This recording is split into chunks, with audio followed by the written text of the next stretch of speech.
By the time we were fully living inside the system, it became clear that what we had built wasn't just helping Quantus operate better. It had changed how we understood scale itself. The firm didn't feel faster, it felt steadier.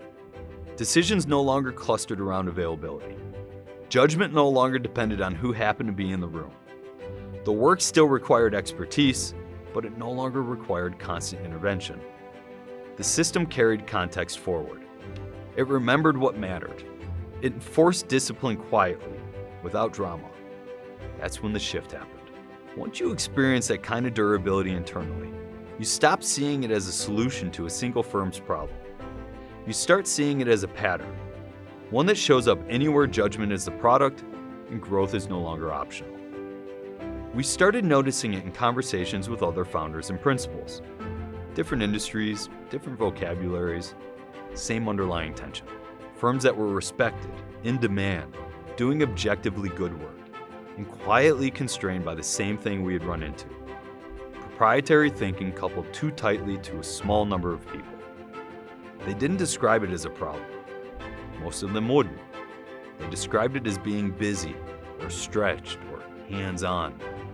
But underneath that language is the same structure. The business worked because certain people were constantly compensating for the absence of a system that could carry judgment forward on its own. That's when it became obvious that this wasn't a tax story. It was an organizational one. Whenever expertise is the differentiator, not execution, not volume, not efficiency, the same ceiling eventually appears. Hiring slows it down, but doesn't remove it. Simplification expands reach, but erodes integrity. And automation, applied too early or too broadly, just hardens the wrong assumptions. What actually scales judgment isn't speed, it's separation. Separating how people learn from how decisions are executed. Separating execution from orientation. Separating judgment from delivery without stripping judgment of nuance.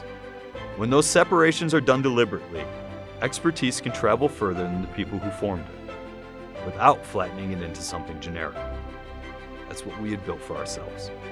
And once it existed, it was impossible not to recognize that other firms were circling the same constraint, often without language for it. That recognition is what led to Orbitify. Not as a pivot, not as a new direction, but as a continuation of the same work applied deliberately to others who were facing the same structural question we had already answered. Orbitify doesn't start with tools. Tools are incidental. We start with diagnosis. Where does judgment live? Where does escalation happen by default? Where does the business quietly break if one or two people step away? Those aren't technical questions, they're architectural ones. From there, the work looks different for every firm. Sometimes the constraint is education. The mental models aren't aligned. Sometimes it's execution. Process exists, but discipline doesn't. Sometimes it's memory. Decisions have been made, but the reasoning behind them has evaporated. And sometimes, the most important work is deciding what not to automate. Because automation in the wrong place destroys trust instead of building it. The common thread is restraint. The goal isn't to remove humans from the system. It's to make human judgment matter where it actually belongs. When systems carry context and enforce discipline, people are freed to think instead of firefight. Conversations get better. Decisions get cleaner. The firm becomes less fragile without becoming rigid. That's what happened inside Quantus.